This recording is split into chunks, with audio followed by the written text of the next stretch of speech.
Hello, everybody. Welcome to the War Room Podcast, the War and Conflict theme podcast, where every single episode we discuss a different topic from war and conflict. I'm one of your hosts, Kyle. Joined with me, as always, is my co-host, James, also known as my dad.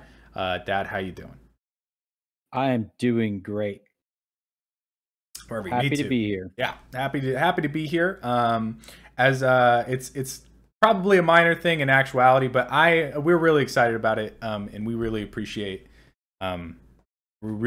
this. But we did reach 1,000 downloads on the podcast total at this point, which is super exciting. Anyone that's listening to this, we really appreciate you listening. We really appreciate you taking the time.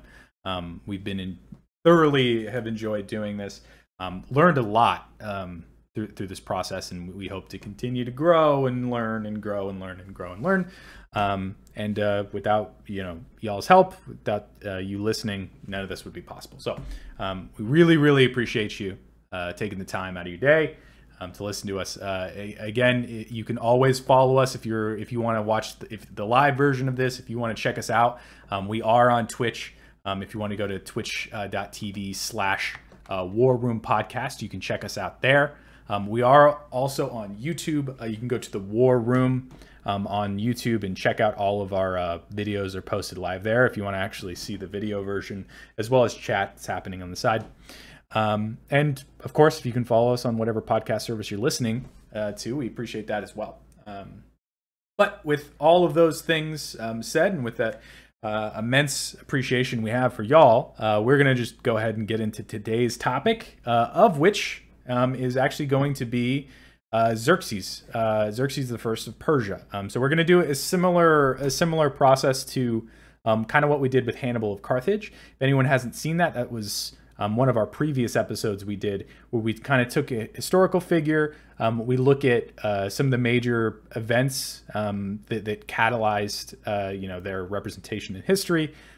We follow through their methodology. We kind of follow through their story, things like that. And I think Xerxes is an interesting one because a lot of people have an idea of Xerxes from the movie 300.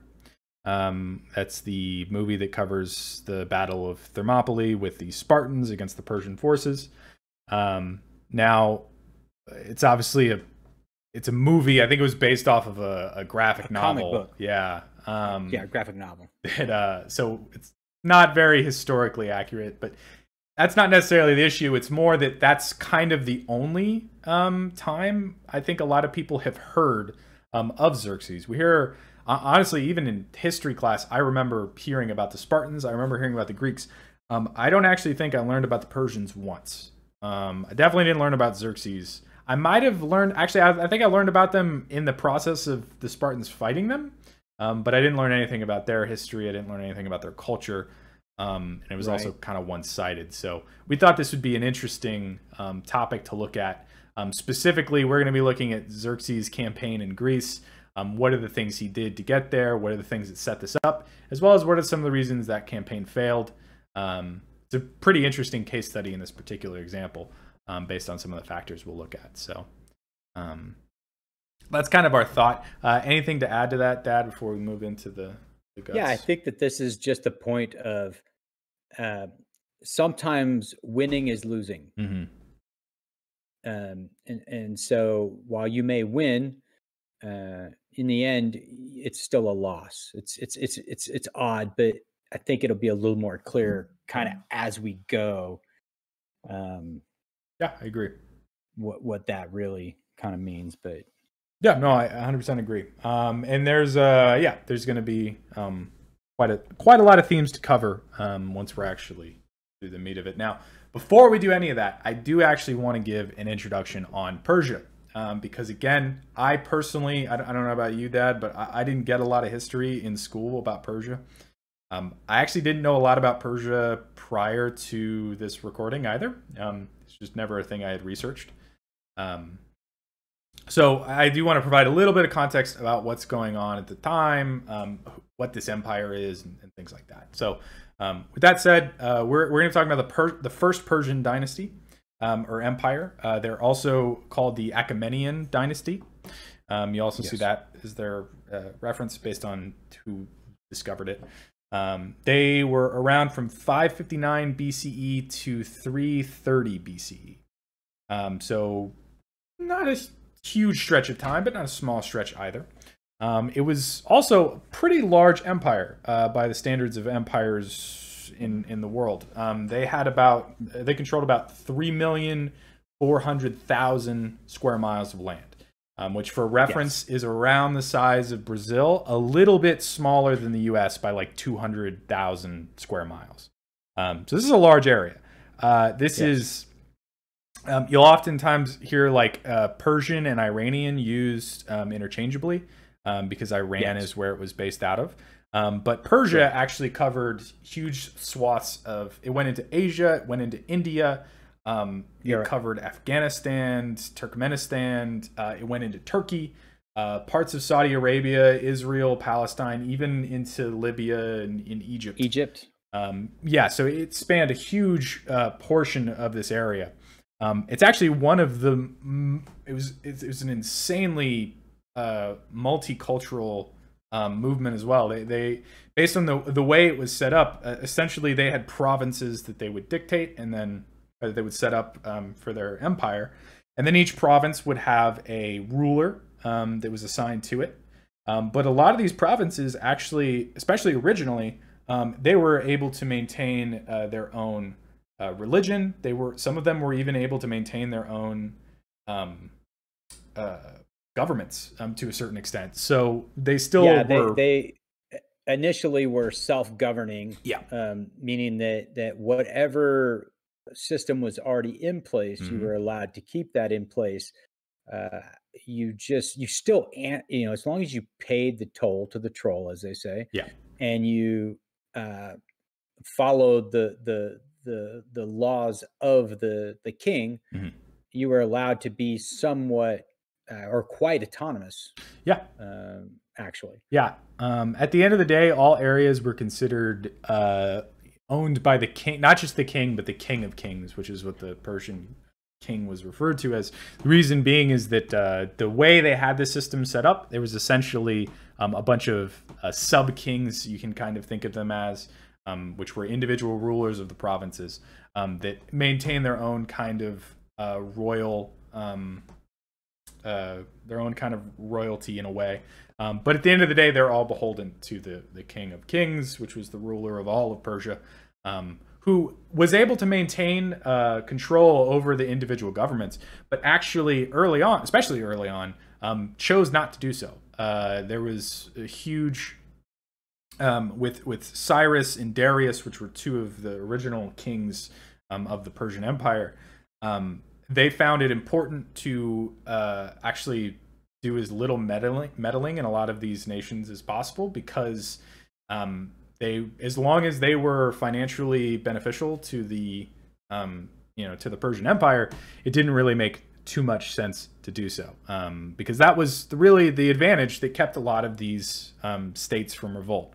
It's referred to as the King's Peace by a lot of scholars, but essentially it was, you can use Persian resources, we'll help you out with these things, you'll pay us these taxes. So it was almost, in a way, it wasn't, I say collective bargaining, but it wasn't really by choice. They had to do it no matter what, but it was also beneficial to them. And it was beneficial to stay under that rule for a lot of them. Even ones that had like forms of a kind of a democracy still didn't vote, like some of the Greek cities still didn't vote for revolt a lot of the times, because it was so advantageous to remain part of Persia. Look, you get to call upon the resources of an empire. As a small city state, there's a lot of things that happened in the course of normal life, droughts, things like that. You can request assistance, and that assistance would be provided as long as you were up to date on your taxes and all those things, and as long as you fell in line, and as long as those taxes weren't too heavy as well. Like correct. At a certain point, if you have too heavy a hand, then it's no longer advantageous for them to to stay with you. Yeah. And starts a seed revolt. But all ancient rulers had this problem. How do you rule vast tracts of land, huge amounts of people, when it takes you a month to get from one place to another? Yeah. And I should say, talk to them. Yeah, and this is made especially interesting because the Persians actually had an extensive and well-kept road system. They were actually able to move information across the empire with significant. They actually had a postal service system. Correct. That was along their roads. So even with they had waypoints. By their time, they had a huge proficiency when it came to the moving of information, and that still was a logistical issue. But even then, it's weeks. Yeah. For something to get from one place to another. So an ancient ruler had to have proxy rulers, and that could be indigenous, meaning that it came from the conquered land itself, and you allowed them to keep them, and then you brought in an overseer or somebody that reported to you on their movements and things, or you put your own people in and kind of dictated the ruling of the country. There was a couple different ways to do it. Yeah. Like you had said, Darius and his predecessor took a fairly hands-off approach, where Xerxes was a little more hands-on. Yeah. In certain areas. He ruled. Now he had a lot of revolts because that was a change in the system, right? Yeah, and we'll get into that in a second. I actually want to I want to do a little backstory on Xerxes first. But yeah, that's okay. I agree with all that. Now, Xerxes himself was the son and successor to Darius. The process by which kings in Persia were raised is there was a lot of education involved. From the essentially until the time they were like 20 or so, was almost solely education in both the matters of politics, the matters of warfare, the matters of conflict, as well as for Persia specifically. A lot of times Persia and Iran are associated with Islam. That didn't exist at this time yet, so not a thing.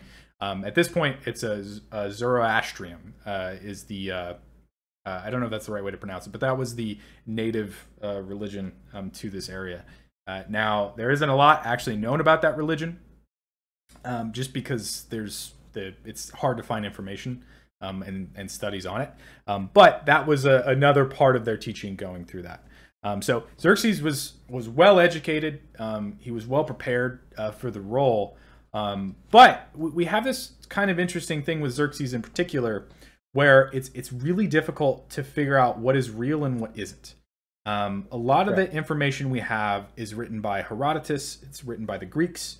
The Persians actually didn't develop a formal writing system until kind of like a little bit into their actual empire's creation. They were more of an oral society. They actually relied on writings from like the Babylonians, which is a different language, as well as some of their other regions to actually develop a physical written system. It's actually not even known whether Xerxes knew how to write himself, how to write Old Persian. So the information we actually get on Persia is kind of difficult to tell where the... It's similar, I guess, actually to Hannibal. It's really difficult to tell where the truth is and where the exaggerations start, especially because with Persia specifically, there has been a lot of groups. Alexander the Great was one. There's been a lot of groups that have made an exerted effort to have a very particular propaganda campaign against the Persians and how they were painted in their histories to show them in a particular light, especially with their history of cultivating a bunch of different groups within their society. That was actually a method of sowing dissent and revolt within a lot of those areas, was through propaganda campaigns and things like that, which is something we actually saw early in Darius or in Darius's rule as well, with the Ionians. That was a area of the Persian Empire very close to Greece, but not actually on the Greece side. It was over on Turkey's coast, or modern day Turkey, I should say. But it was occupied by Greeks, and populated by Greeks. Yeah, and the Greeks actively, Athens and the Greeks actively planned and helped revolts in that area to try to weaken Persia's grasp. So long story short, it is kind of difficult to tell where the history of all these things, falls in. But with that said, that's kind of a look at Xerxes. So we're not talking about a mad king. We're not talking about someone who was ill-equipped to lead necessarily. But we're also talking about someone that has now grown up in what is become one of the greatest empires in their region. And there is a lot of hubris, and there is a lot of... Xerxes was young at the time he gained his rule. And we can kind of see that as we go through a lot of the things he's done, a lot of decisions he's made through the process. So that's a quick introduction into Xerxes as well. Now, the reason we're talking about him is going to be his invasion of Greece, of which is pretty famous because of Thermopylae, but there was actually multiple battles. It's super interesting because Thermopylae, they effectively won in a way. They did take that area. They absolutely won. But the campaign as a whole was not a victory. But because of 300, we see Thermopylae as one. We're not going to talk too much about 300. If you want to learn about Thermopylae, there's a billion different podcasts and videos that'll go over every little individual detail. We kind of want to talk about the lead up to that, as well as the aftermath of it, and what went wrong and what didn't go, what was done well, what wasn't done well, things like that. To set up that actual process, again, we already talked about the Ionian Revolt. So there was already a precedent of Greece interfering in Persia. But Darius, which is Xerxes' father, actually suffered a crushing loss at Marathon. Yes. Actually, I think you did a little bit of research. Do you want to talk about that battle real quick? Essentially, it's a 10-to-1 ratio. So for every one Greek, there was 10 Persians, and they lost handedly. So it almost doesn't matter the level of training or the level of equipment that you have. If you can't beat someone 10-to-1, just time. Think about this. I can come out onto the battlefield with 10 of me. There's only one of you. And even if you're a superior fighter, I can literally send 3 at you over and over until you're just exhausted and you succumb just from exhaustion. Yeah. It's that simple. The fact that they were handedly defeated and had to retreat proves that he was not prepared and that his people were not. It's just not successful. I don't care where you come from. A lot of people like rooting for the underdog, but trust me. Now, having said that, the U.S. military takes a different approach to vast numbers. We actually downsize and get better equipment. Yeah, modern technology changes the process. Well, actually, I guess technology as a whole kind of changes the process quite a bit. It does. And so if you are superior and if you're incredibly advanced, then those numbers start to not matter. But I will tell you, even with this amazing technology of the U.S. Armed Forces in places like Fallujah and things like that, numbers do matter and they do become overwhelming because all of those assets require something. Yeah. Tanks require fuel. Helicopters require fuel. Everything requires ammunition. If you have 10,000 coming in against 100, you are the superior fighter, but at some point unless you can continue to get ammunition Hmm. or unless you can get a break, eventually they will wear you down. Yeah. Um, and you will have to leave. You'll have to Hmm. retreat. So numbers, even today, numbers are important. Yeah. But the technology can be so drastically different. Yeah. Um, Um, and that's basically the point of Marathon. The point of Marathon is that it was a devastating defeat because mhm. it was literally 10-1. Yeah. And now I bring up Marathon because there's a couple different reasons we can look at as to why Xerxes decided to invade Greece.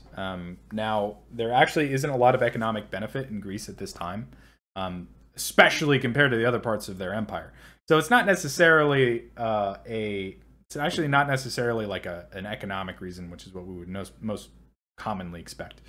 Um, at this point, Xerxes had been putting down small scale revolts that had actually been popping up throughout the region. He was a lot more heavy handed than his predecessors, meaning that a lot of people decided to engage in revolts. And he also handled revolts a little bit more heavy handed than his counterparts as well. He destroyed a lot of Babylonian, during the Babylonian revolt, he destroyed a lot of that city. And it specifically destroyed a lot of their religious statues, which was something that's pretty antithetical to the previous policies of the nation. But by this point, he had put down a lot of those revolts. Persia is largely at peace at this point. It's actually he's actually a big fan of beheadings. Oh yeah. For rebels, which, by the way, his predecessors did this as well, but they were also a fan of clemency. So they would essentially identify rebel groups and kind of look at why they were distressed. And then there were times when he would just forgive a lot of the actual rebel fighters, or they would forgive a lot of the rebel fighters, but like punish the rebel leaders or something like that. Xerxes was not as good at that by any stretch. But by and large, he had put down revolts. Persia was largely at peace at this time, which makes the reason to invade Greece kind of strange. Now, when I looked into it, there was a couple things I had found. A big one was that his actual, again, he was pretty young. So at this time, it might have been that his crew, essentially, like the people around him, his cousins, his brother-in-law, actually kind of talked him into invading Greece. There was actually a pretty large contingent of exiled Greeks in his court that also wanted to push for the invasion of Greece. They used the logic of the insult against his father at Marathon, the destruction of the Persian fleet, which isn't necessarily unfounded. So you can see that as an affront to the sovereignty of Persia, or to the military power of Persia. If people know that a small-scale force can beat you, that is a bit of a blow to your reputation when it comes to international affairs. If a small group can beat you, especially when you're putting down revolts. Yeah.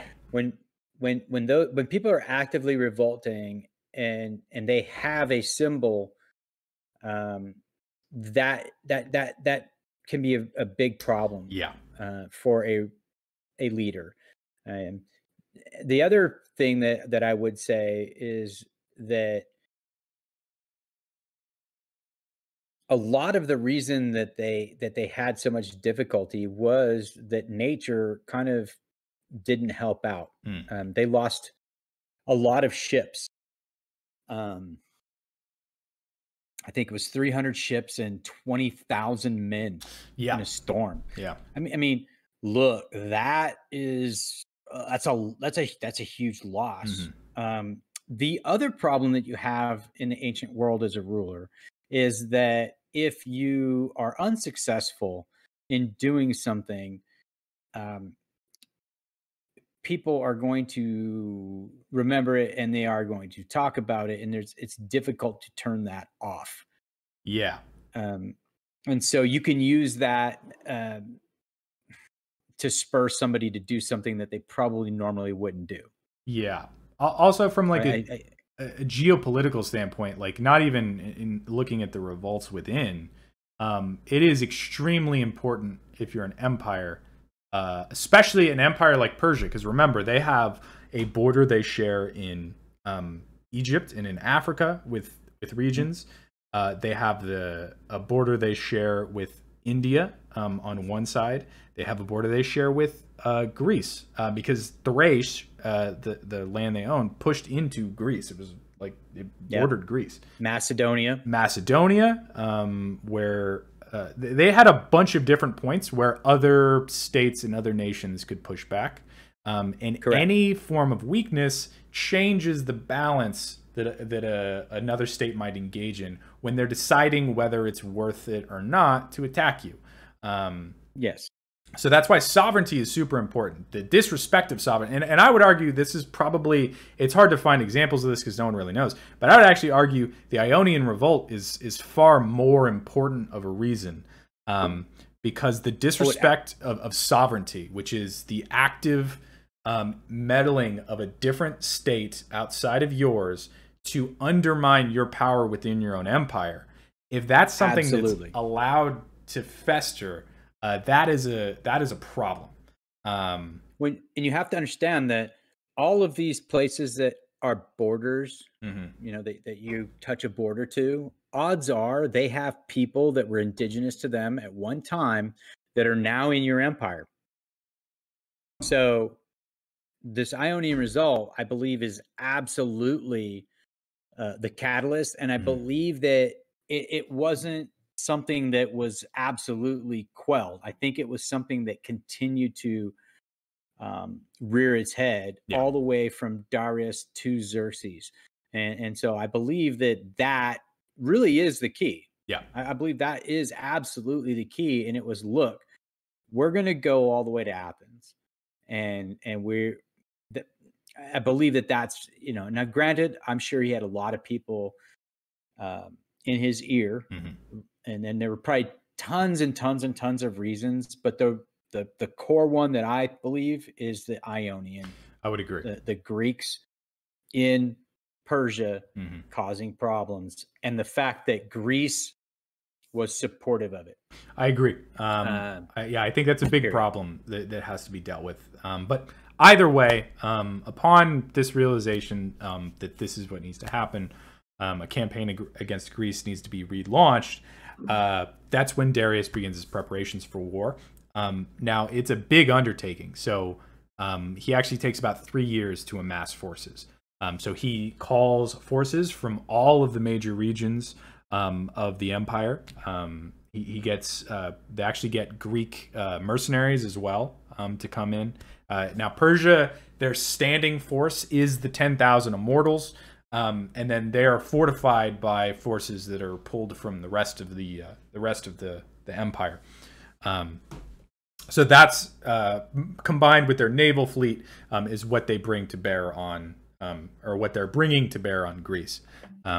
Now, for the next point, we're going to look at a really interesting thing. It's similar to Hannibal, actually, of how he actually enters Greece, which you did some looking into. Yeah, are we ready for that? Yeah, I think so.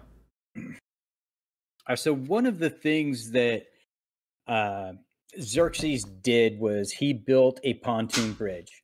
Now, his father built a pontoon bridge at one point, so it wasn't like a new idea to Xerxes. It was an idea that had already been established and had already worked. However, I will say that the pontoon bridge is heavily disputed by scholars. They dispute everything about it except for the fact that it actually existed. Yeah. There have been several studies that have been conducted, and none of them prove or disprove anything, because they're literally just speculating about everything. And they're interpreting it through the eyes of Herodotus and things like that. So I will say, if I say something and you disagree with it, there are plenty of people that will agree with you. Yeah. and plenty of people that will disagree with you. So the idea was to build 2 bridges out of boats. One for the supply train, and the other for combat troops and animals, combat animals. And so the way the marches were set up in Persia, you had talked about, they had established very good roads. So those roads standard were able to have, essentially the army on one side of the road and the caravan of support on the other side of the road. So a lot of people would think, well, this pontoon bridge is going to be small. It's actually roughly the size of the road that the army came in on. So it's not a vast difference. It's not like it was a bottleneck. Yeah. It's not like a single lane bridge going from a 8-lane highway to a single lane bridge. They were comparable in size. So that wasn't really a problem.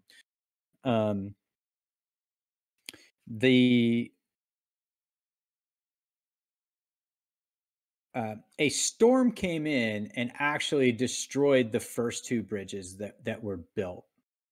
It is not known how much of the materials from the first 2 bridges was able to be recovered and used in rebuilding those bridges, or the second iteration of the next 2 bridges, I guess I should say. I personally believe that they were able to scavenge a lot of the material. The reason I say that is because there was another way, and the other way was to go around the Sea of Marmara to Istanbul. There's a narrow. It's still a water crossing, but it's much narrower up there. Yeah, for anyone, like, for modern context, if you know where Istanbul is, Turkey, there's a much smaller water section that actually separates the land bridge between what is going into Europe and where Turkey is. So it's not it's not a land bridge, but it is like a defined area and they actually had control of both regions. So they had control of the side on the Turkish side, as well as the side on the European side, which was Thrace, Europe's just a bit. But for reference, so that's what we're talking about. It must have made sense when the first 2 bridges were destroyed. They must have been able to recover enough material for it to make sense to go ahead and do it again. Now the span was approximately 2 kilometers, and it's called the Hellespont. Hellespont. Or Hellespont? Hellespont. Yeah, I think. Pont. Yeah, Pont, not point. Pont. They would have been able to travel around, but I believe that they had recovered enough of the materials that it didn't make sense to go around. They had enough materials to do these bridges again. Now I want to I have a very important point, because people are going to be like, well, why the heck build a bridge when you can literally just walk around? And the reason is this: your plan is to go to Athens. The less miles you put on your warfighting units, the better. This bridge was not being built by Xerxes' army. This bridge was being built by other assets. So he's using another asset that is not weakening his military might or military force at all. So it makes perfect sense to have him do this, and not trek all the way around that sea and across. So in his mind, the cost benefit was definitely to build both of these bridges. Yeah, I should say that's 2,000 yards for anyone that needs a reference point. So 2 kilometers, right? Yeah, and essentially it said it was a 7-day crossing. So they were able to send all of their military force and all of the supporting elements across in 7 days. That's pretty good, especially since they might not have been traveling that much at night. So they were built using pentaconter and triremes lashed together. They had log decking placed on top of them, and then a layer of earth or dirt put on top of that to make essentially a road. A lot of people are like, well, they didn't need to put earth on there. They didn't need to put any dirt on there. However, when you cut logs and you plane them, and you have water splashing, and you have animals trying to cross that, they're not as sure of foot. So by putting a layer of dirt and then it gets packed down, the moisture gets on it, gets packed down, it gives everyone a little bit more traction, especially because this isn't like the lazy river. This thing is moving, it's twisting, it's bucking in different directions. So that dirt was played a part in the fact that it isn't this static bridge like we drive across today. What were some of the war animals that they had taken across? Well, mainly horses. Okay, lots of horses. They had a substantial cavalry, and they used those. They needed a lot of horses to bring gear as well. So they had a lot of horses that were used to carry gear to the battle and used in battle as well. Gotcha. One of the other things, the accounts, they talk about there being screens run across the edges of the pontoon bridge. And it's basically thatched together. So the idea is so the horses can't see the water and get spooked. I personally don't believe that really ever took place. There's plenty of accounts of barges where horses are put on barges and taken across. There's river crossings. Horses do river crossings. I don't believe that is probably really the case. I think that what they probably used was what are called blinkers or blinders. Yeah. So blinders are still in use today, and essentially, anytime you have a horse next to another horse, you put blinders on them, and a horse's vision is almost 360 degrees. Their eyes are on the side of their head, and they actually have a vision level that's almost a full 360.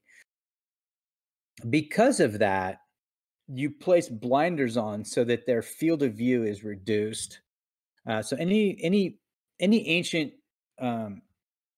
peoples that used wagons or carriages where there was more than one horse would know of this simple technology. It existed, and everybody in the globe used it. Odds are they used blinders. The other thing that a lot of times is used is literally just a shirt or a sack. They would literally tie, and you'll see ranch hands do this. They'll tie a shirt. They'll take their shirt off, put it right around their head, and just lead the animal. It calms them down. So I don't think that they would have taken the resources to build that. I know it's talked about, but I think that at a certain point it just would have been unnecessary, honestly. And now they did use a cable system for these. And essentially it ran from the mainland to the opposite side. Now, because there's a current, they needed more length of bridge than the actual span of distance. Because it would essentially make like a U shape, a bow. And it would bow. And so, you would need more material to span that, obviously.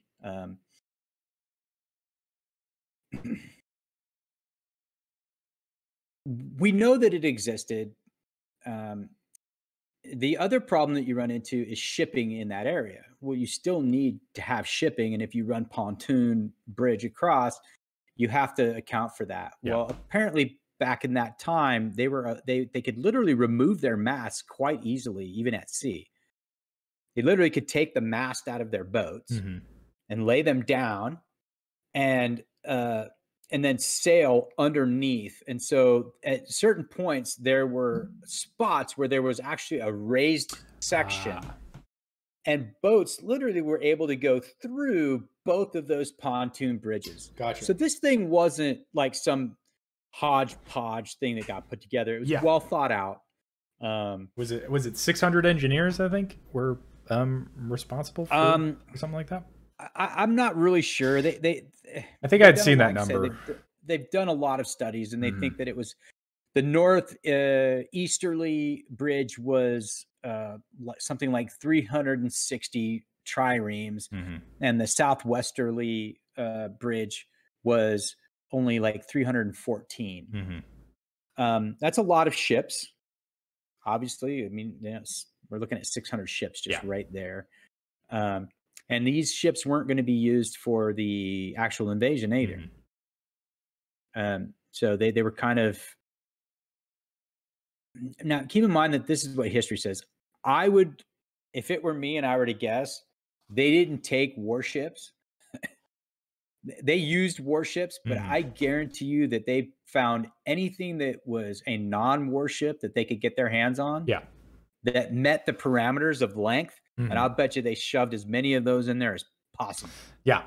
No, I'm sure. That's, it makes sense. I'm just saying that's the reality of what I think really happened, not what Herodotus said or anyone else. Yeah. I'm just saying, if I'm a ruler and I've got triremes and I'm going to war, any trireme that I can spare out of that pontoon bridge, I'm keeping.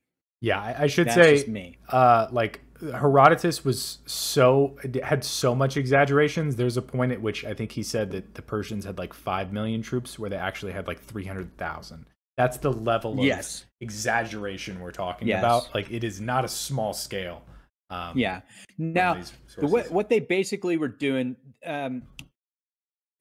Now, there's a cable that's running the length of this. It's keeping these things together. But the truth of the matter is that there isn't a cable at that time that can support the weight of that current. So every one of those boats is as anchors that are being dropped against the current.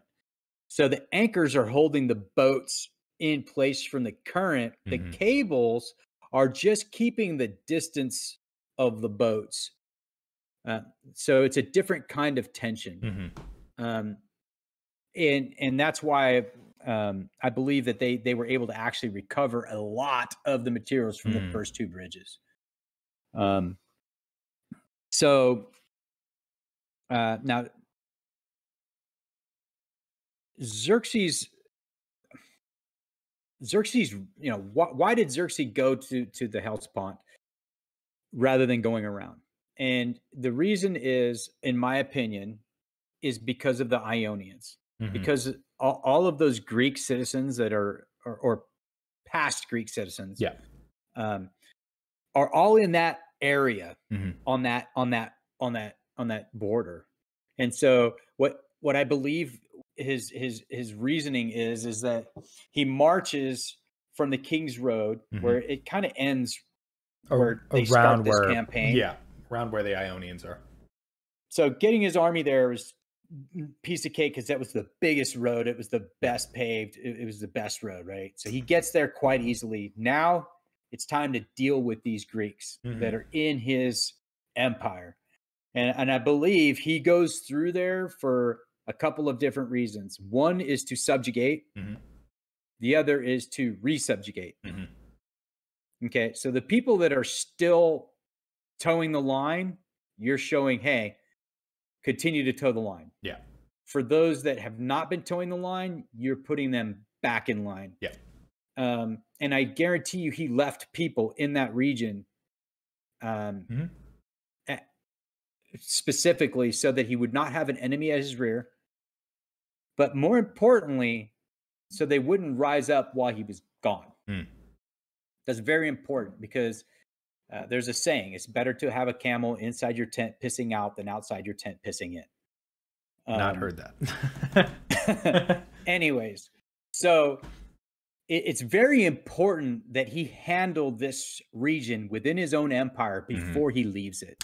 Yeah, it's especially because kind of a no-brainer. where he's going is the end of his empire going into a different one. So any, especially because again, there's these two closer areas where they can pass. There's the Istanbul and there's the this region where they pass through the pontoons. But like you had said, if the Ionians are causing, especially with the amount of forces he's bringing to bear, this is still a large chunk of the military that took 3 years to amass these forces. If you have to engage with the Greeks, who are a formidable foe, on one side, and then worry about open rebellion behind you, you're essentially trapped in an area where it's very difficult to get out of. You have to go through one rebel group or another, or one force or another, if you're getting in that position. That it takes time to get there. It takes time to get back. So you have to handle it before you go. Yeah, and I believe that's the real reason. A lot of people talk about it, blah blah blah. Honestly, strategically, it makes sense why he does it and why it was done that way.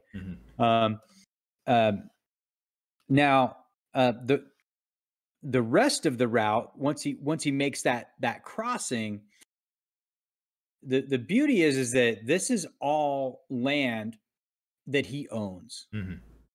So while he's traveling through there, he's still able to send people ahead months, years in advance and set up for this movement, for this march. So he literally has staging areas that he just walks up to and rolls into, and he's already set up. And it's like that literally all the way until Macedonia, because that's the edge of his empire. Yeah, on that side.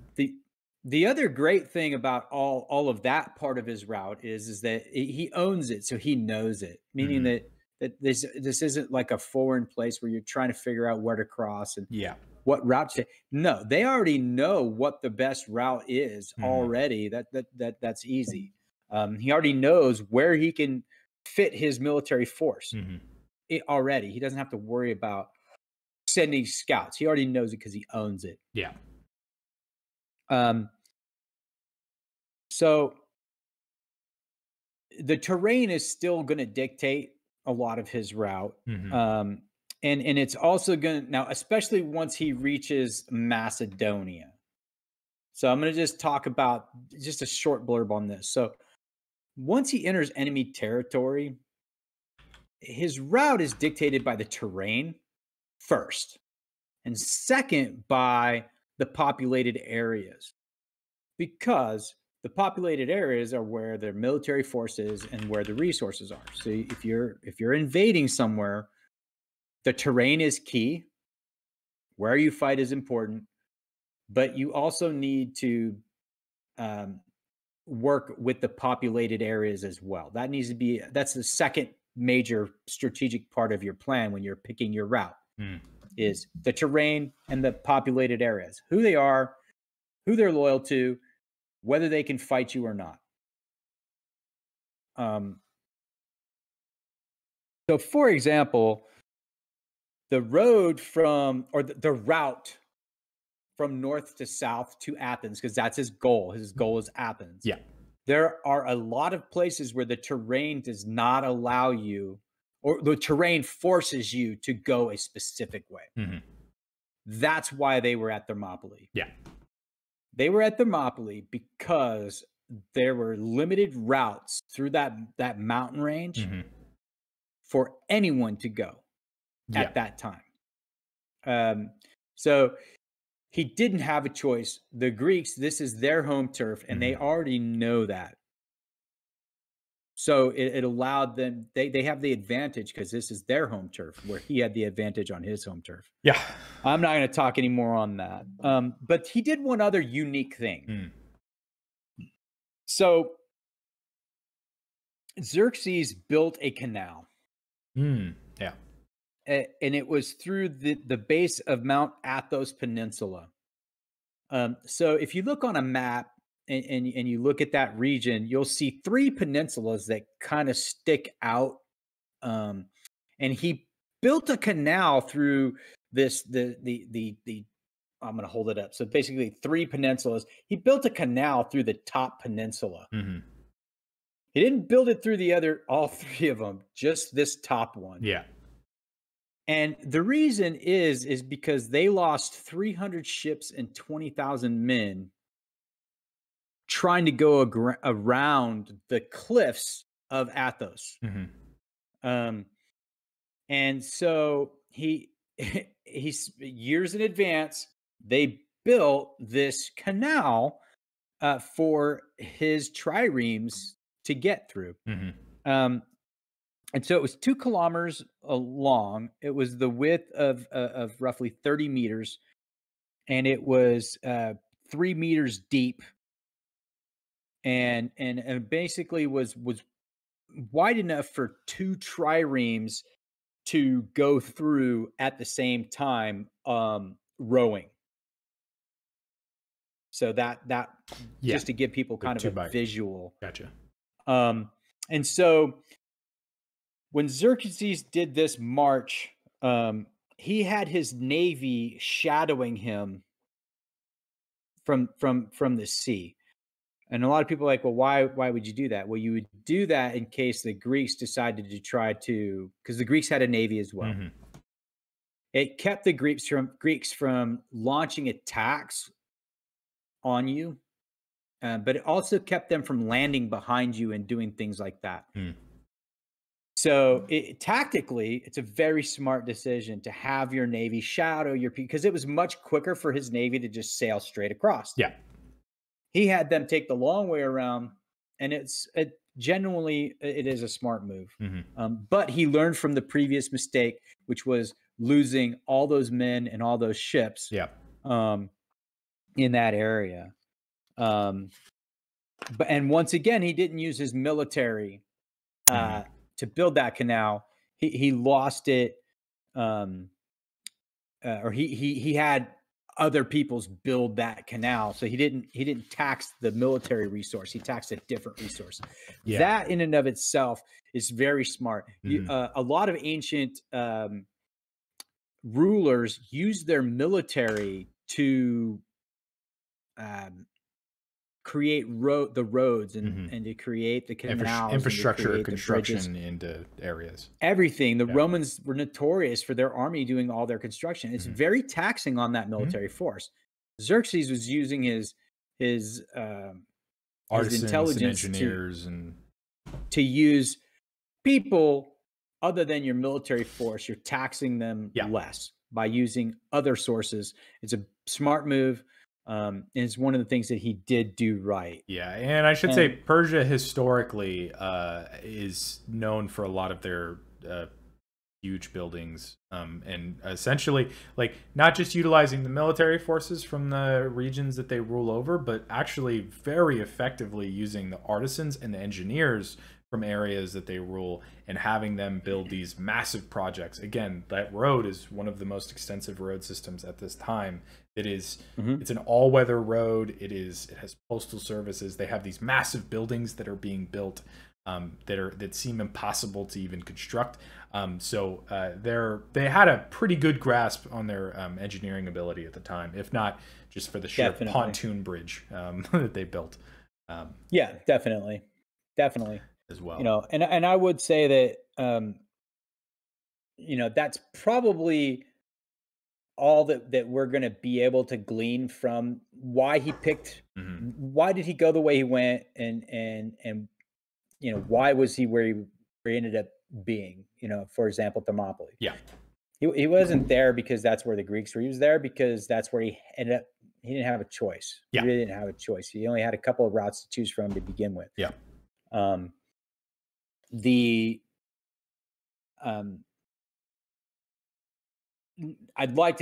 should probably get into some of the reasons that he won but lost? Yeah, I'm going to do a quick. I'm going to talk about what actually happened in the campaign real quick. Okay. So in a similar way to what we did with Hannibal, at the end of the day, like we want to look at the character themselves, but I'm going to talk a little bit about what actually became of the Greece campaign that he made. Now I'm not going to talk that much about Thermopylae. Again, there is a whole lot of literature on it if you want to know the very specifics of how the Spartans fought and how their contingent of Athenians fought with them and so on and so forth. But they lost. They were not able to. They were able to hold for a time, but the Persians were able to get through that pass, and they were actually able to make their way to Athens. Now, there is archaeological evidence as well that they did make it to Athens, and that they did pillage and largely destroy a huge chunk of Athens. There's a record of the city where you can see where it's clearly burnt. Large sections of it were burnt down at this time frame. So we know for sure that happened. But that was a victory. So why did we say that they lost? Excuse me. Well, there's a couple different factors, but is going through the battles that actually took place. Thermopylae was just the first. Another huge one was Salamis. That battle actually was that one was actually a naval battle. It was actually one of the first recorded large-scale naval battles that we have like historical record of. This is kind of interesting because Xerxes has a lot of these examples where it seems like he learns his lesson from previous things, and then doesn't necessarily learn, but it's very hit or miss whether he learns or not. In a similar way to how Thermopylae went, where the Greeks were able to use the advantage of the terrain as a force multiplier to essentially increase their ability to fight against a larger force. The exact same thing happened at Salamis on a naval front. So the Greeks actually pulled in the forces into a much narrower area that was harder for them to move through, the Persian naval forces. And they were able to sink. So there was 800 Persian ships and about 370 Greek ships in the fleet. The Persians lost 300 of their vessels, while the Greeks only lost about 40, which is a ridiculous difference. I mean, and you said it. There's a using terrain as a force multiplier is huge. And the way I want you to think about this, I talked about this 10-to-1, right? If there's a door and you can only fit 2 people through that door, it doesn't matter if there's 10,000 people on the other side of that door. I only have to face 2 of them at a time. Yeah. Eventually, the 10,000 will overwhelm me in that room. But I'm using the door or the terrain to literally reduce your amount of effect. The overall overwhelming force has been reduced. I don't have to face all of them. I only have to face a small amount of them. And that is choosing where to do battle is absolutely critical when waging war. And that was a failure in the Persian military at that time. Now, I'm not saying that they did that everywhere, but if you allow the enemy to dictate where you fight, sometimes you don't have a choice. Thermopylae, no choice. But the Navy did not have to engage where they were. They could have sailed around and literally blockaded the Greek Navy in on both sides, and that didn't take place. So there's, like I said, they made some fairly costly mistakes in choosing where to fight. Yeah, and this is something we've talked about before, but this particular battle was far more destructive than Thermopylae was for the Persians. And now they had lost a great deal of forces in Thermopylae, but this is something we talk about, which is naval battles are different, because when you lose a naval vessel, it is a total loss. everything You that's gain on that you vessel is gone. A lot of the people on that vessel Yes. are gone. So it's a much larger loss.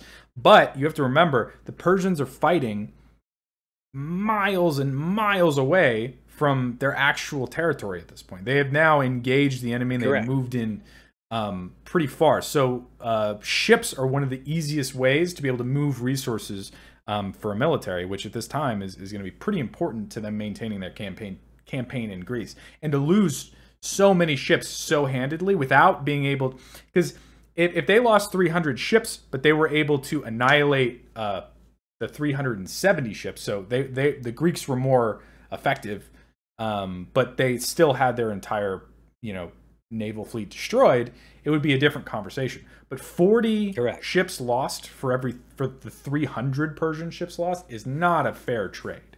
At this Not even point, close. they had the Xerxes had a problem. He had a resource issue. He had a troop issue. He had a lot of issues facing him at the moment. And this is not even including the fact that there are still small-scale rebellions that are now starting to pop off within Persia as a whole. The Babylonians are revolting Correct. again. There's a bunch of revolts that are now rising up. And Correct. the bulk of the resources is now moved to a front that is Far away. And for a campaign that has very little economic resource. Again, Greece at this time is not that huge of an economic boon compared to the other areas they have already possession of. So it doesn't make sense to expend too many resources for what is essentially a political gain at the end of the day. And that's kind of... I would also say that you also lose all of the equipment Yeah. off of those. At Thermopylae and all the other places that they waged war, all of the equipment is lying there. Yeah. So you can recover tons of equipment off of your fallen, and you can recover equipment off of their fallen and actually resupply your people. When you lose a boat or a ship, it's all gone. Yeah. You cannot use anything from it unless it floats, and who's going to recover it? Yeah. So it is absolutely a completely different type of loss. And then that's very true. Yeah. And with these losses, Xerxes kind of enters again this idea of like, are the resources expended worth the current battle? And he actually moves back a lot of his resources, including himself, back into Persia to deal with the internal affairs that are happening currently. They leave a contingent of forces in Greece to continue the campaign, and not a small contingent. So it's somewhere, I think, between 30,000 to like 100,000 troops. It's hard to tell which one were left in Greece. It's still a pretty huge number, especially compared to the Greeks. Like, conservative, if we're being favorable to them, they probably have like 40,000 troops. It is a pretty distinctly small or big difference between the campaign numbers still that's left behind in the area. But they're still they still end up getting beat at Platée, I think is how it's pronounced. I'm not sure. The Battle of Platée is where the army that was left by Xerxes is actually defeated by the Greek forces there. It's a similar thing. They actually draw them out. The Greeks are in the process of moving. The Persians see that as a time to strike, and they move in. And the Greeks actually use that to their advantage by moving them into close quarter combat, where their hoplites are far more effective than the Persian forces are. They're able to actually slowly gain an upper hand and eventually kill the general of the Persian contingent that was left there, Mardonius. And with his death, and with the hoplites being able to enter the fold and really drive into the army, it just becomes chaos for the Persians. Their ranks break, and largely a lot of them are killed in the retreat. Yeah, I will say that the main lesson that needed to be learned, Xerxes failed to learn, and that is that the way that they fought was not conducive to fighting hoplites. So the standard hoplite was armored, had a large shield and a long spear, as well as a short sword. And the way they fought was with interlocking phalanx type maneuvers. So the Persians were fought a little differently. They used a lot of long range volleys of arrows. They had a lot of archers. Archers are great, but they have a limited resource in arrows. So generally, another fighting force, you can launch arrows and cause chaos and panic, and then you can move in and you can attack and you can break them. Hoplites, that did not work. Hoplites literally huddled together, interlocked those shields, rain of arrows, and then when the arrows stop, they unfurl and they're ready to fight. And you charge into that, and it's a meat grinder for you. So they never learned that lesson. They needed a way to defeat hoplites before building bridges, digging canals. That's the truth. The truth of the matter is that their style of fighting was not conducive to the battle that they stepped into. That's my opinion. But I think it's a fairly valid one based off of the losses from one to the other. It's not necessarily that they had a superior fighting style. It's just that it was a different enough fighting style that you weren't winning against it, and he was willing to sacrifice those people. That is absolutely correct. But I think what he ran into was the law of diminishing returns. At a certain point, the cost to do something, even though you can do it, isn't worth it. And so while he was able to do it and made it all the way to Athens, and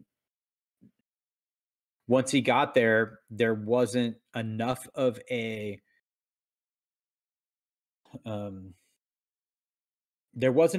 benefit to really go for it and take all of Greece. I just don't either it was out of steam.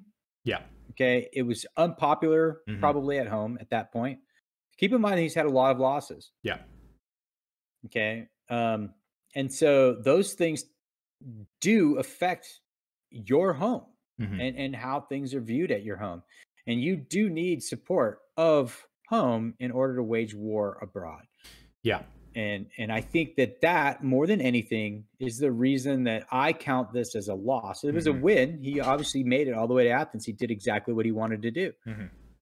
But in the end, I count it as a loss because he gained nothing from all of it. And it's possible that they could have taken all of their resources and continued to throw them at them, and they maybe could have taken all of Greece and had 10,000 soldiers and a handful of boats left. And I believe they probably could have. The question. I think this is it's a difficult concept to look at in as a military leader, especially because it's not. It's different than the decision of engaging in a conflict. So there's we talk about this all the time, but there's like a cost benefit analysis you run in your brain when you're engaging in conflict, where you say, this is the thing I'm going to get, this is the thing it's going to cost me, and if the thing you're going to get is worth more, and I don't even necessarily mean like in physical value, it might be the value, like political value, it might be religious value, whatever it is greater than the cost, you're more likely to engage with it. You're more likely to do it. Correct. But this is a different scenario. They've already inputted resources. They've already made the decision to pull the trigger. They've already lost thousands of men and a lot of resources and a lot of ships and a lot of political value as well by engaging in this. So that decision to, at the end of the campaign, still pull back, to essentially write off those as a loss wholesale and come back is a really, I think, a really fascinating decision to make, and I imagine a very difficult one. If just not, this is if like this is a thing that people struggle with in their regular life all the time. This decision of once I've committed resources, you want to justify continuing that commitment, because otherwise it's a waste. You feel like you've failed. You feel like you've wasted the thing you've put in. And when we're talking about lives and political value and money, at this scale, it's even crazier.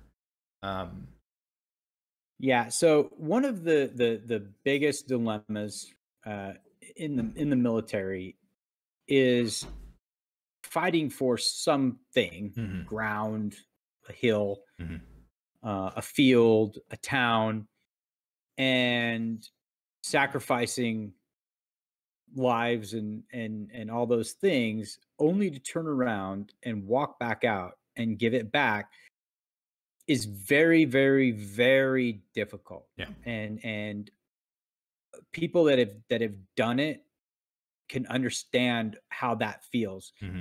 You know, uh, World War II, Bosnia, Korea, Vietnam, Iraq, Iran. I don't care who you are. If you were in any of those places, the Japanese islands, and you stormed a hill for 3 days, and you finally took the hill, only to turn around and have to march back down that hill and give it back to refight for it 2 weeks later, it is something that is profound, that is difficult for a civilian to kind of really understand the emotions that go with that. However, the closest thing that I think, or the easiest thing that I can come up with that people would probably understand, is a car. You have a car. Let's say that car is worth $500 and the transmission goes out. Well, the transmission is going to cost you $2,000. You own the car. Do you spend the $2,000 to put in the car? Well, if you think the car will run for another 5 years, then you put the $2,000 into that car, because 2 years worth of car payments is more than $2,000.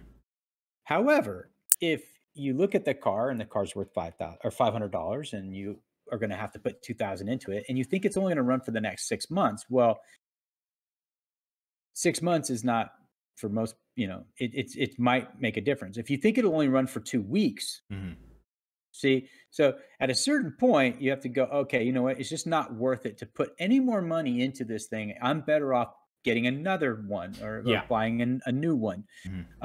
However, the only time that is different is when that car has a value other than monetary value. So if that car has been passed down from father to son and father to son and father to son, then it's got a different type of value. It doesn't have a monetary value. It has a family value. And therefore, it constitutes that excessive cost for something that has little value to anyone other than yourself. Yeah. And so that's about it.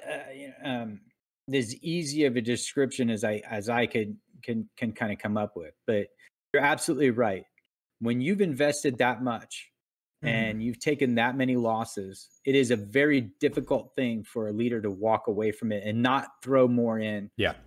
It's kind of like a gambler chasing chasing the losses. Money.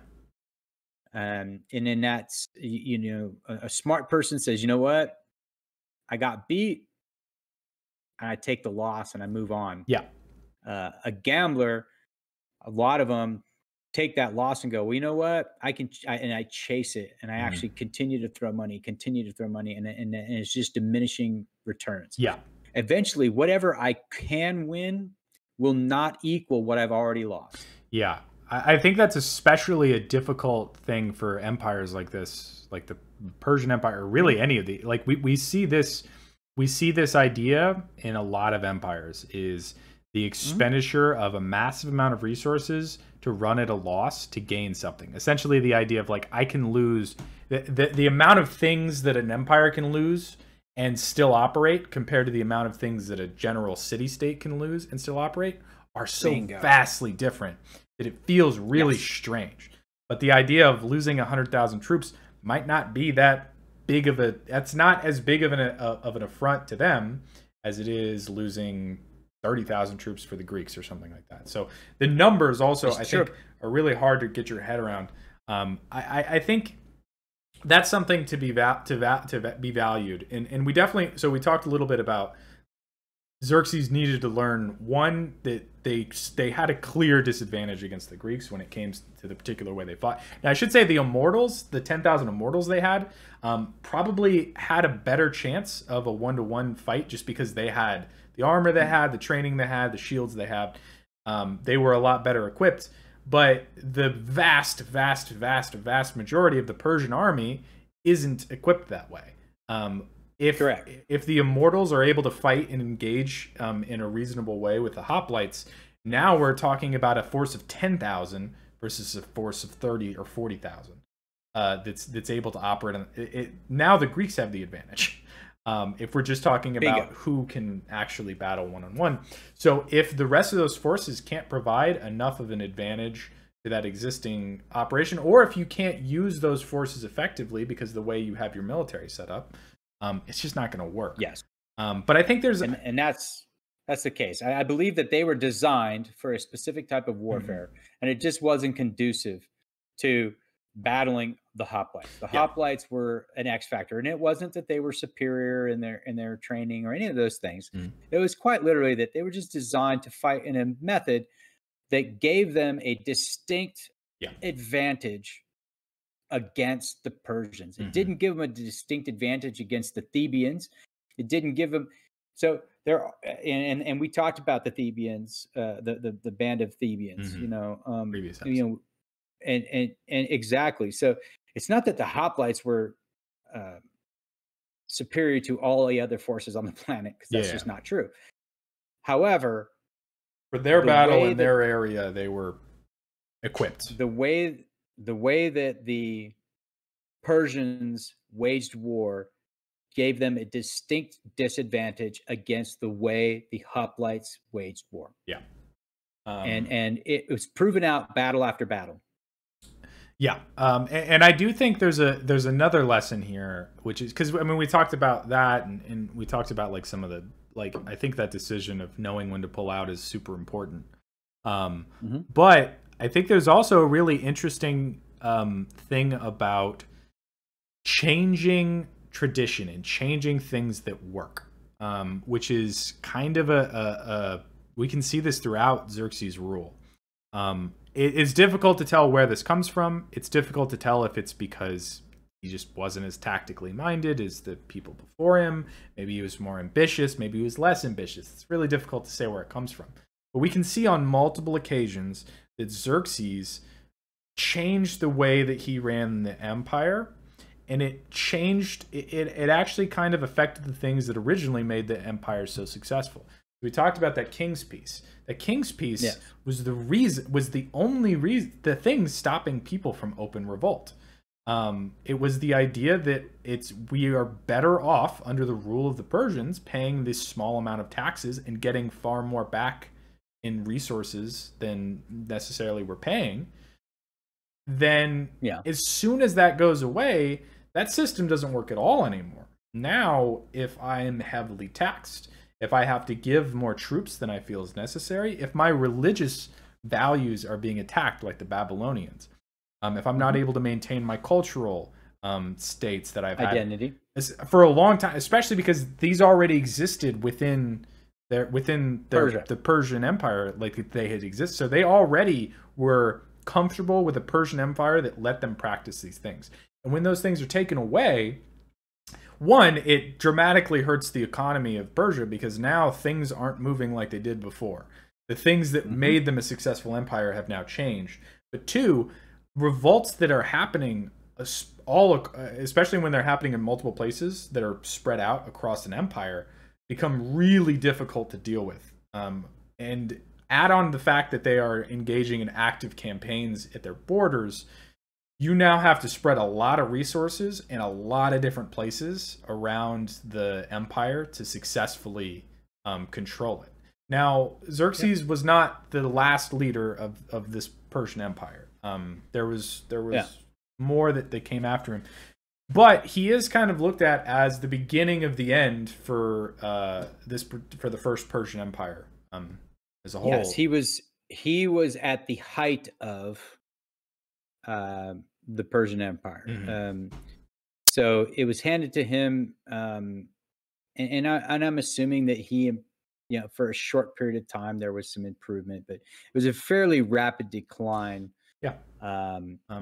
In policy and things like that with Xerxes. So he definitely played a large hand in, it's funny, but a great leader plays a large hand in the success of something.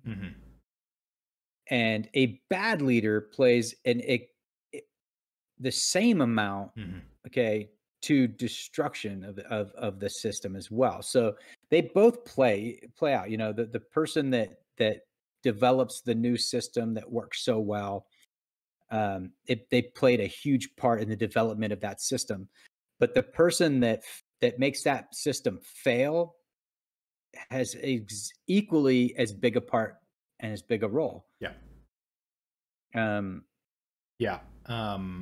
No, I would agree, and this is an interesting example, and like Persia's Persia's an empire I didn't know a lot about, but I actually admire it quite a bit, especially at the beginning, because it is a really fascinating mix of culture. I mean, we're talking 20 to 40 different provinces that span an area the size of the United States, all with cultures that were left largely unaffected and were hugely introduced into the empire. It's actually really difficult to tell when we're looking, or when you're looking at like Persian archaeological records and things like that.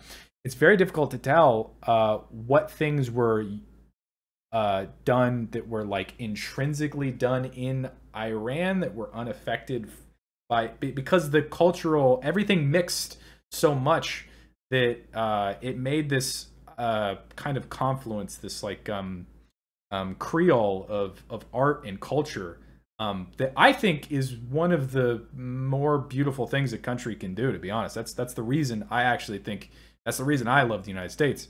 There was a lot of integration, and less subjugation originally, in the first, the first few rulers, and that, granted, keep in mind that they were still taking these places over. Yeah. Okay. So, however, as far as people coming in and taking over, there can be positives that you can gain from being taken over. Yeah. There are positives that can be gained from rebelling against someone as well. It's very complicated. Yeah, it's not. It's difficult to apply any kind of moral stake to it. Again, and we've talked about this before, but we try not to do that too much on this show because exactly it's kind of useless to apply moral standards to conflicts because they're not. They're both moral and immoral at the exact same time, and with just as much between them. It's kind of a moot point. But that being said, I think in doing the research, I almost wish we could see unaffected using that original system what would have happened with the Persian Empire, because I don't know. I think that's a fascinating concept for building an empire, and we've seen it in other areas, and we've seen it in other empires too. It's not like it's uniquely unique to them. No, but I do think it's a really interesting and fascinating way to make an empire and make a culture. And honestly, I think that more people should probably learn um, about the Persian Empire, I both agree. pre and post, Yeah. um, and to see the vast difference from one to the other, Mhm. and formulate their own opinions on it, and history it should be learned from, Yeah. uh, There's and there's good lessons and by there's bad lessons to be taken, and they're both important. yeah, and they're both important to learn. Um, and a lot of people would say, well, that won't work today. That's not true. It's just it would look different today. Yeah. The concept itself Mhm. is one thing. How you implement that concept in a modern society is a different matter.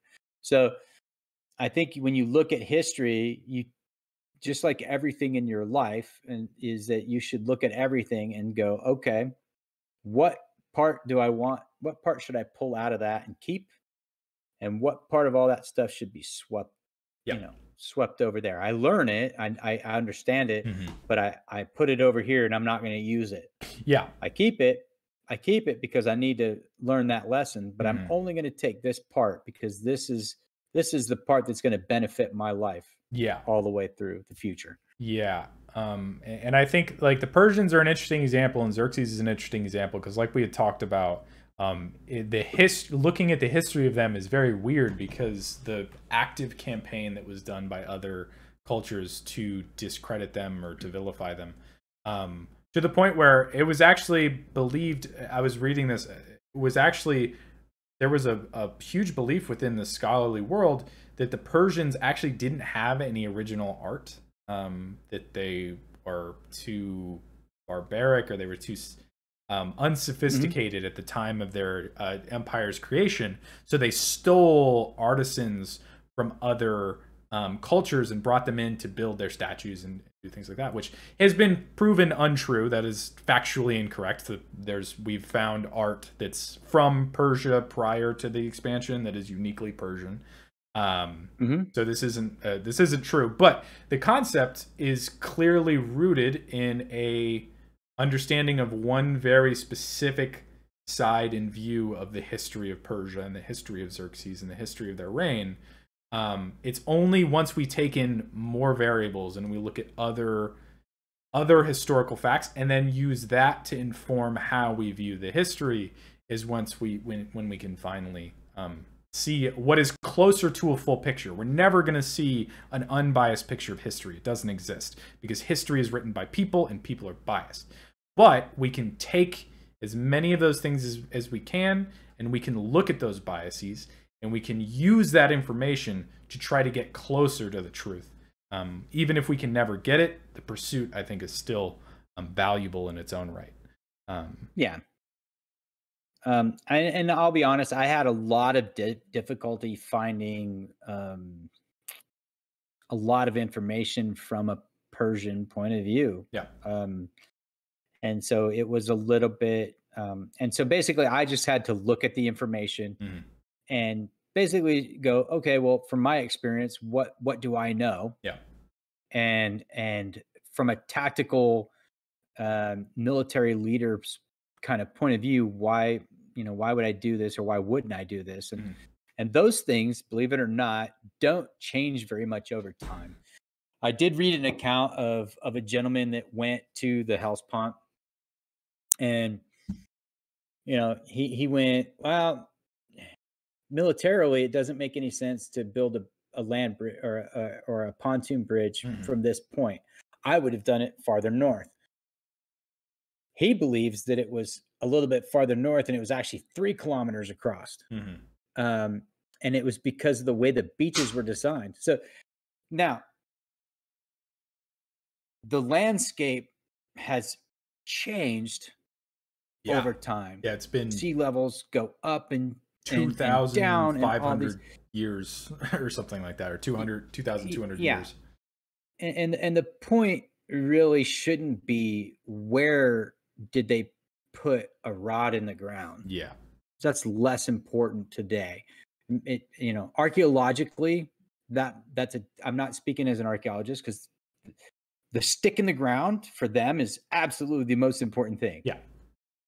We're going from an analyzing historical context question, and we don't really. It doesn't really matter the stick in the ground for us. Mm-hmm. It was the theory of it and what we believe took place and why we believe it took place. Yeah, I think is so that then everyone wants to argue about these things, but honestly, I don't know that's the thing that we need to argue about, the thing that we can't prove. Why are we arguing? So that's fair. Yeah, I think that's fair. Well, that's actually those were all the thoughts I had on all right, you got your bonus thing real quick. But before we do that, we are any last thoughts on what we talked about, Xerxes, anything like that? No, I just think that we need to in the future get a viewpoint from both sides that is somewhat unmolested, if we're saying in the future, and with technology, I think that happens a little bit better, but there's still propaganda. I agree. I think it's it's just because perfection is unreachable doesn't mean the pursuit of perfection is unvaluable. Exactly. Because you can't do something doesn't mean you should try. I would agree. With that, I appreciate everyone listening. I do have a bonus thing I'm going to do, but if you're listening to the podcast and you want to see the bonus stuff, you're going to have to check us out live. I might think about making these into like separate clips in their own right. But just as like a little teaser, again, we really appreciate everyone that's been listening. If you can, and you do want to check us out live, you always can go to twitch.tv /War Room Podcast. If you go there, you can actually follow us, turn on notifications. You'll actually get a notification whenever we go live. You can check us out there. We have a chat open. You can engage in the chat, ask us questions, tell us we're wrong, all those things. We also have a YouTube channel, the War Room. If you go there, you can see the videos of these that are going to be posted. So you can comment there. You can give us a follow there as well, subscribe, all that jazz, to get notifications whenever we put out new videos. We have been talking about doing some extra content on top of the podcast, but stuff's been crazy and schedules have been hectic. I'm trying to get married and a whole bunch of stuff going on. So. We'll get to that as soon as we can, for sure. But that being said, stay safe and wear your mask, people. Please do. Make sure to follow us on whatever podcast service you're listening. I'm happy to have you there. And thank you so much for listening. This has been the War Room Podcast, and y'all enjoy day or night, whatever you have in front of you. Thank you.